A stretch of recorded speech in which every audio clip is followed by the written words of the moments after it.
Hey there, I hope you're having a great summer. Haven't heard from me if you're a listener to this podcast in a few months. Just had our baby girl about 3 months ago on May 10th. So took the summer off to focus on family time, getting back into work with clients. And now as we're getting into the fall and the waning days of summer, going to start this podcast back up. You can count on me delivering episodes every other week, pretty much outside of holidays or summers. That's kind of the plan at this point. I'm going to do this for as long as it's fun for me. It's more so a creative outlet for me.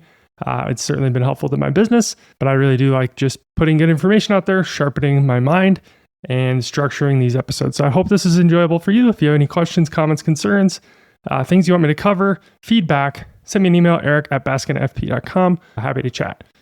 Welcome. I'm Erik Baskin, an Air Force Academy graduate, turned veteran entrepreneur, and certified financial planner.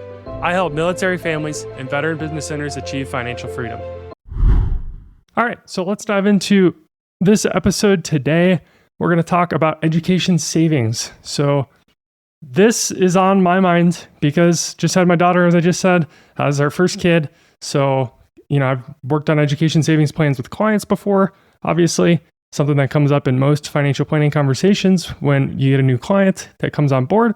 But I've never really kind of dove into it myself and the philosophy around it because I haven't had to, didn't have kids. So now that we have that, our daughter, I'm diving into this myself and how we think and how we're going to operate around this. So I just want to talk about the main account, really the 529 that's available for education savings, how to think about it, pros, cons, and how to kind of decide what course of action you want to take with your own kids and grandkids someday around education saving. All right, so let's dive into the meat of the episode. So where I like to start first when we're talking about this is, what is your philosophy around education savings?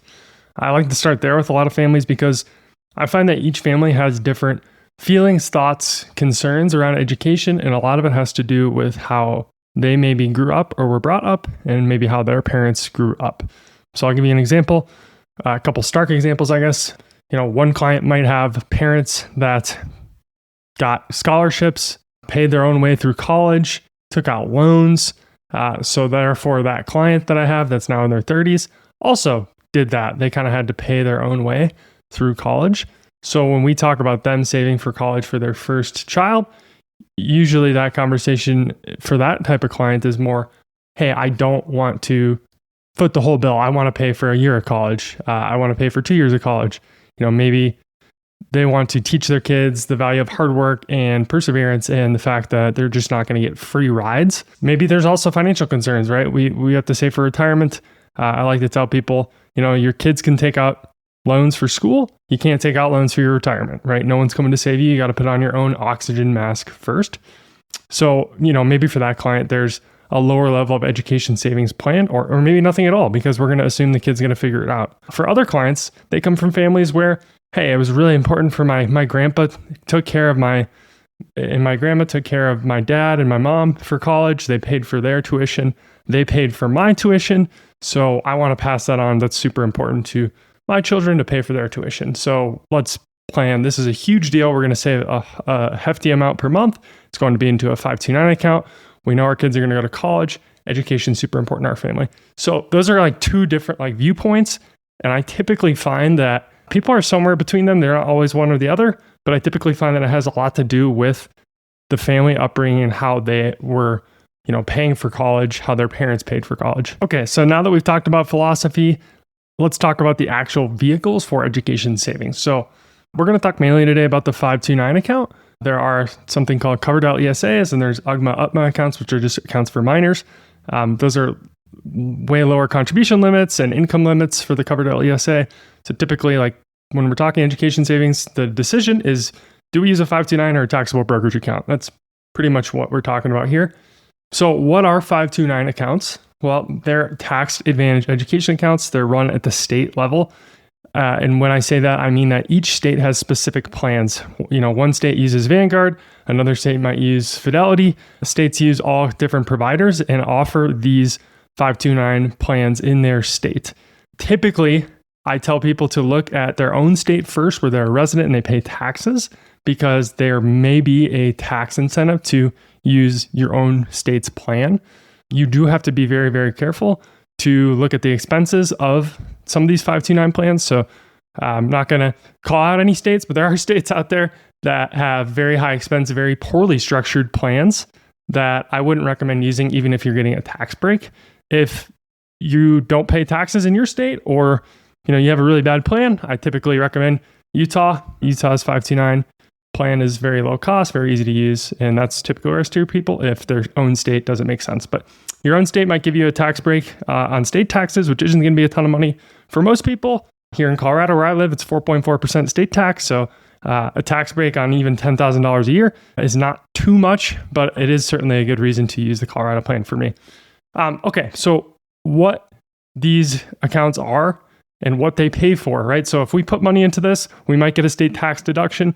That money's going to grow tax-free, invested in a lot of times a target-based fund, age-based fund, which means it's targeted for when your kid is going to enter college. So if I'm starting a 529 for my daughter, Sophia, we're going to have a 2043, I believe, plan. So that means it's going to be more aggressive now.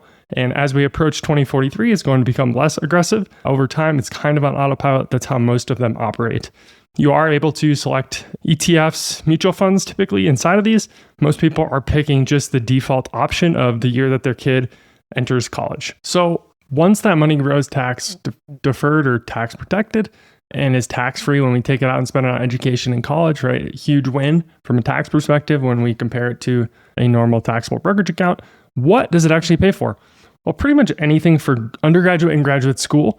Now in 2025, though, as of July 4th, when the One Big Beautiful Bill Act, or otherwise known as OBA, was passed, it now pays for K through 12 qualified education expenses for tuition, curriculum and materials, books, online education, tutoring, nationally standardized achievement tests, dual enrollment in an institution of higher education, pretty much anything you can think of for K to 12 education expenses now. Also will pay for post-secondary credentialing expenses if the beneficiary is enrolled in a recognized post-secondary credential program. This could be a certification like the Certified Financial Planner designation that I had to get. Could be really anything, a military credential, it says, really anything that's furthering your professional development or career. So they've really broadened the usage and utilization of these 529s to be much more than just college and graduate school. So we can say right off the bat, like if you're paying for private school for whatever reason, that's like coming up much sooner than 18 years from now. Like if my daughter was going to private school and I knew I was going to be paying those bills from age 5 to 18 of, let's just say $20,000 a year. Well, 529 is a great idea. This is a bill I know I'm going to pay. I can get in-state tax deduction. This money can grow tax-free. It's certainly going to be utilized tax-free when taken out. Like that, I think makes a 529 a no-brainer for that situation. When we're typically talking about education savings and kind of like overarching in this episode, I'm usually talking about college, but if you're using that for, K through 12 expenses, I think it's a home run. But let's talk about the pros and cons now of 529 accounts. So pros, obviously tax-free and tax-deferred. We put it in, we might get a little in-state tax deduction. It grows tax-free for 18 years, however long until our child goes to college. It's then tax-free when taken out. There's no tax on those gains. You really can't beat it. It's like a Roth IRA for college. There's potential tax deductions at the state level. We talked about that. Those could be significant if you're in a state like California. They could be not as significant if you're in a state like Colorado or states with even lower income tax. You'll just have to look at the specifics for your income in your state. A new one now in the last couple of years, after 15 years, you can actually roll to a Roth IRA. You can roll that 529 over to a Roth IRA up to the annual amount of a Roth IRA contribution each year, a lifetime max of $35,000 that can be rolled to a beneficiary's Roth IRA. So pretty powerful. When you think about that, it's basically like a backdoor Roth IRA that's, pseudo education related. So we could save a certain amount each month that could get to $35,000 someday. And then if our child doesn't go to college or gets a scholarship or something, instead of just taking the amount out and paying the taxes on it, we can roll that to a Roth IRA for that child and set them up really well for retirement someday. So that's something I'm thinking about. I'll tell you right now. So when you do the math for my daughter, it was, $100, $150 a month would kind of equate to $35,000 18 years from now.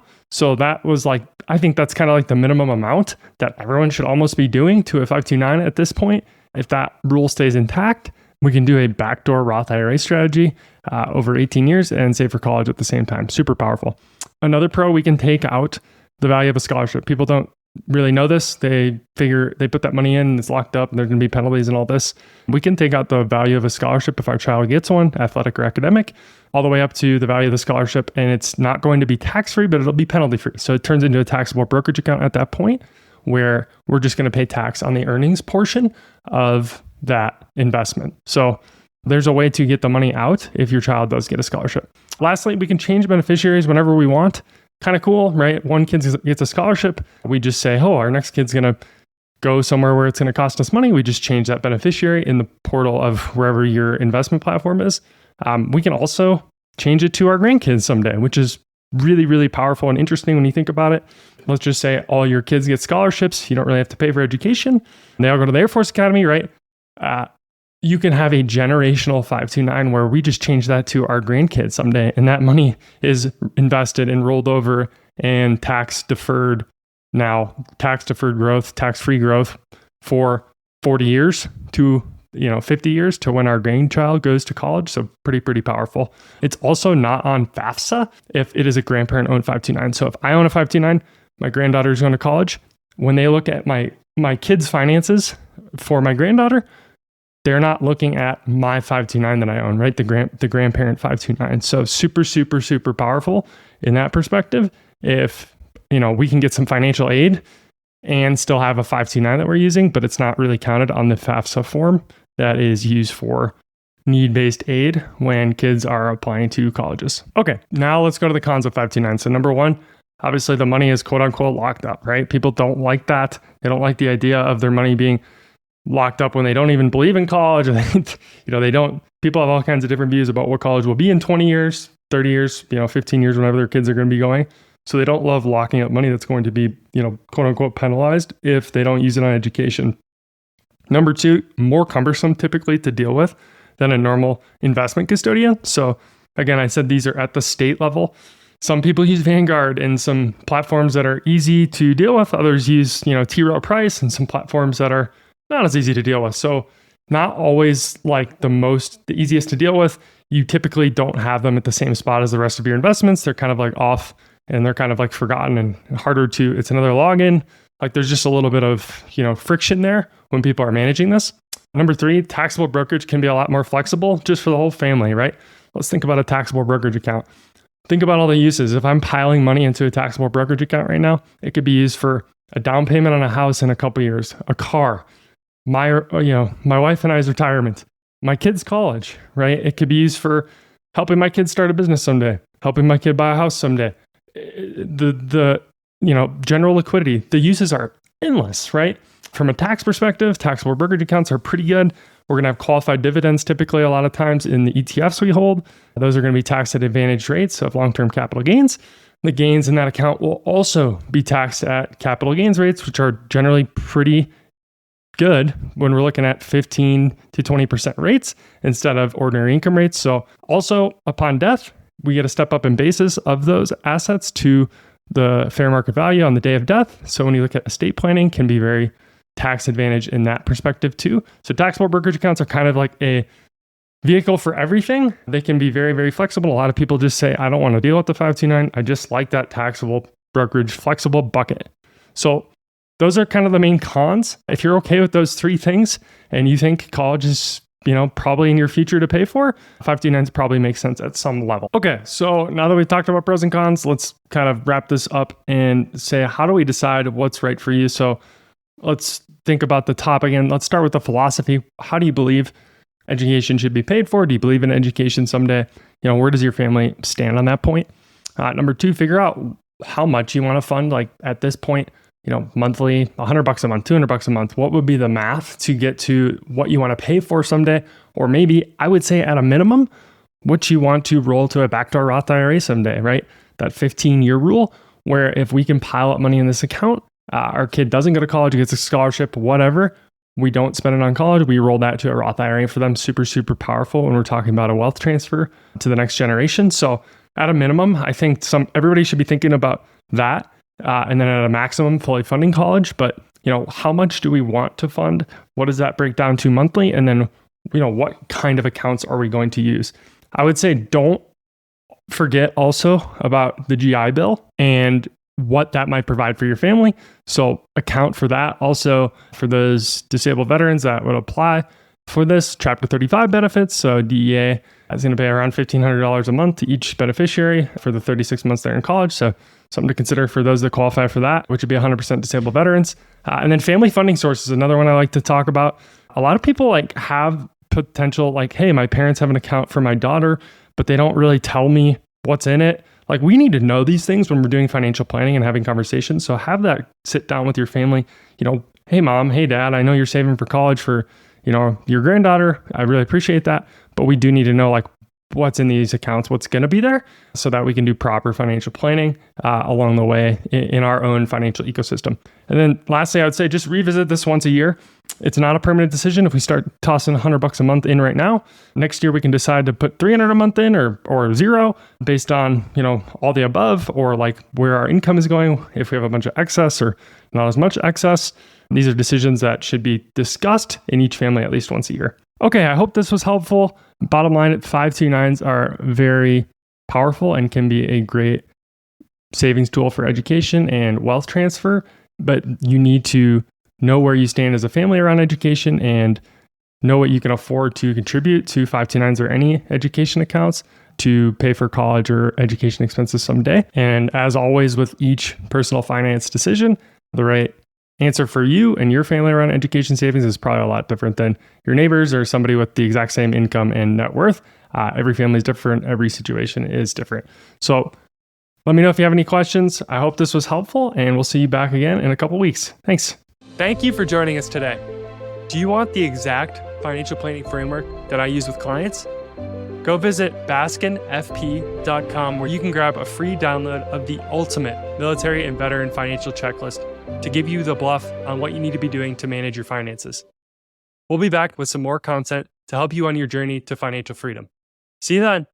This is a friendly reminder that the podcast is general and educational in nature and does not constitute tax, investment, legal, or financial advice with respect to any particular individual or taxpayer. Please consult with your own tax, legal, financial, and other advisors regarding your own unique situation.